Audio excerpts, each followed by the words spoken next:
Hello, and welcome to this video series on APACs. An APAC is an autistic parent of an autistic kid or kids. If you've worked with autistic kids, you have probably encountered an APAC or two, although you may not have known it at the time. A note on language. We use identity-first language in this video series, so we say autistic person instead of person with autism. This is the preference of most autistic people. But if you meet someone who prefers person-first language, definitely respect that and call them a person with autism. So why the acronym? Well, to start, my name is Sowocki. I'm an APAC. I was professionally diagnosed as autistic at age 33, when my daughter was a wee blob of a baby. I was also self-identified as autistic for a few years before that. When my daughter was diagnosed a couple of years later, I found that most professionals that I interacted with assumed that I was normal or non-autistic. They interacted with me based on this assumption that I was disturbed by her autistic behaviors and wanted to mitigate their impact on our family. It was so confusing because I was trying to assimilate all of the information that they were giving me in a very medical setting, but I didn't feel that I could tell them that I, too, was autistic. Why not? This video series will explore why, by linking my experience with those of other APACs and emerging themes in the academic literature. It will also give you some practical tools so that you can make your clinical practice more friendly to APAC families that you will doubtless encounter in the future. It's tricky to talk about emerging academic themes, as the academic discourse around autistic parenting has been so lacking.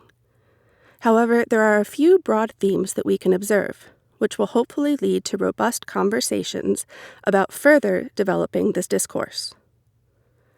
In Parenting an Autistic Child, Experiences of Parents with Significant Autistic Traits from June 2021, Marriott et al. Look at parents with significant autistic traits, which includes parents with and without a formal diagnosis of ASD.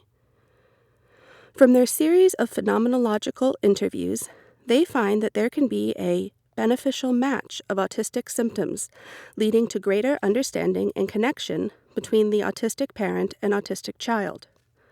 But these parents often have difficulties accessing support and feel misunderstood and judged negatively in relation to their parenting. Parents also spoke of not wanting their autistic children to go under the radar as the parents had themselves. They wanted their children to access diagnosis, services, and support. The authors further suggest investigations of the impact of targeted autism interventions on the parent and family, which take into account parental autism as a moderating factor. And they cite several other researchers who have called for this. However, they do not explicitly consider the influence of autistic culture on autistic parenting or identify the call for clinical professionals to better understand autistic parents to be part of a broader call for cultural competence. To explore why I did not feel comfortable telling the professionals who diagnosed my daughter with autism that I, too, was autistic, we have to take a step back and look at the role of ableism in clinical settings.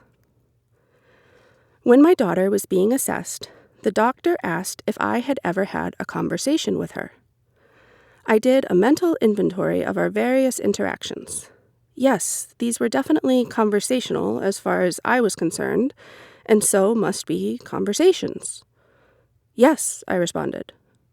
The doctor asked for an example, and I gave a description of our most recent conversation-like interaction. The doctor shook her head as I was describing it and declared, "That's not a conversation.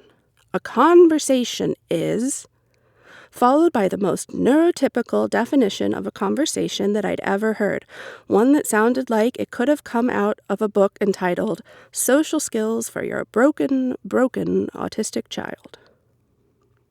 I shut down after that. What was the point? This doctor thought that I had never had a conversation with my child, when I knew that I had, if perhaps a different type of conversation than she was used to. She was the doctor. I was the parent of the child being assessed. She held the keys to my potentially getting my child lifelong services and supports. If she said we'd never had a conversation before, well, I'd just have to play along. But that doesn't mean I had to like it.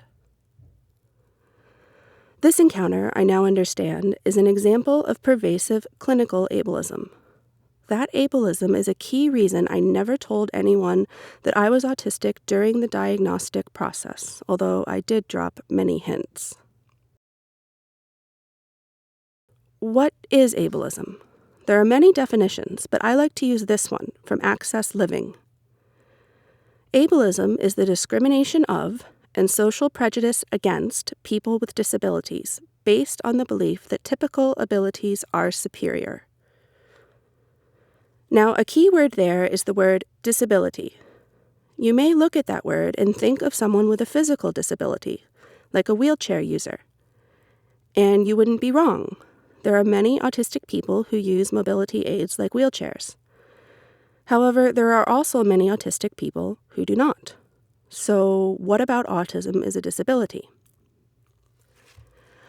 I subscribe to the view that my being autistic is a disability because most things in the world are set up for allistic or non-autistic people. When I have needs that deviate from how that world expects me to be, for instance, I need ear protection in order to comfortably be in so-called normal environments, or I need information presented to me in a direct or literal way, or I need extra time to process and name my emotions, or I need clothes with certain textures and cuts, or I can't speak verbally according to allistic expectations in certain situations, or I need to type rather than handwrite things. Those needs tend to be ignored, suppressed, or not adequately met due to the ableism of the society around me. The process of me recognizing my needs and the cost of not having had them met for most of my life and learning to advocate for myself to get them met has to do with me unlearning a great deal of internalized ableism, as well as combating the very real structural ableism around me.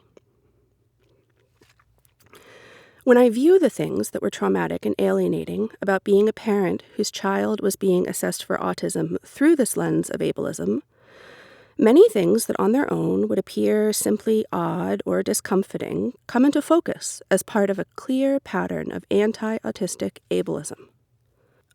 The clinical world in which my daughter's diagnosis took place simply did not expect there to be an autistic parent.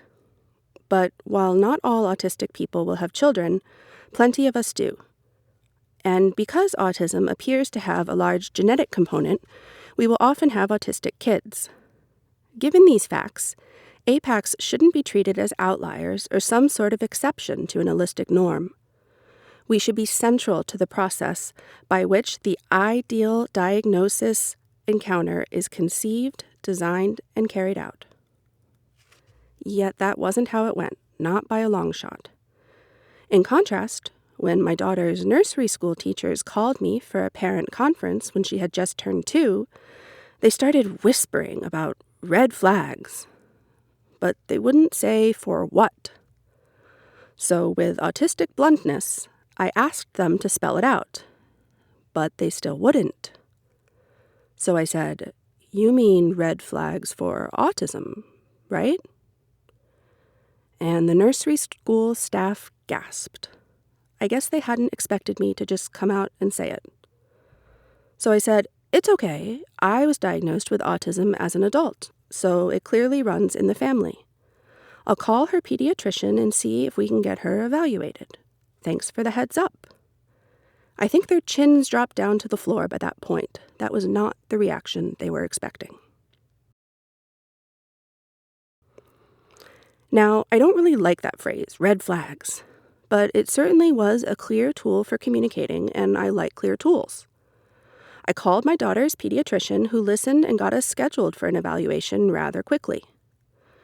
And soon enough, as I mentioned previously, the specialist who evaluated my daughter came back with her professional medical opinion.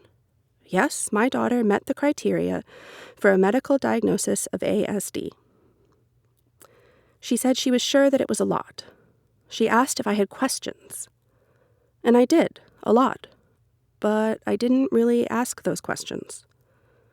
Questions like, how will I navigate these systems for her that worked so differently for me when I was a child? Questions like, what about our shared autistic traits? Some of them are already part of our family culture. I don't want those to be wiped away. Questions like, it's clearly genetic, yes, but I don't understand why you are suggesting that I get genetic testing. If I ever have another baby, I don't care if they are autistic too. What would testing change? I didn't ask those questions because I was afraid.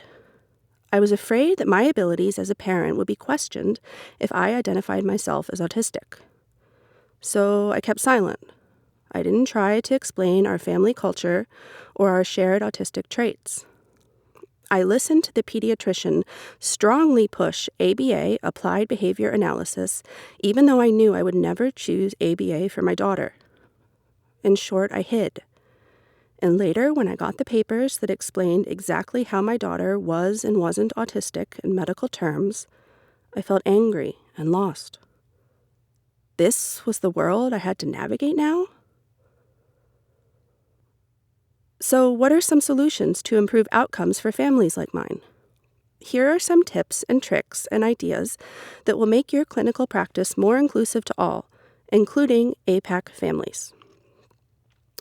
Number 1, don't assume the parents are normal.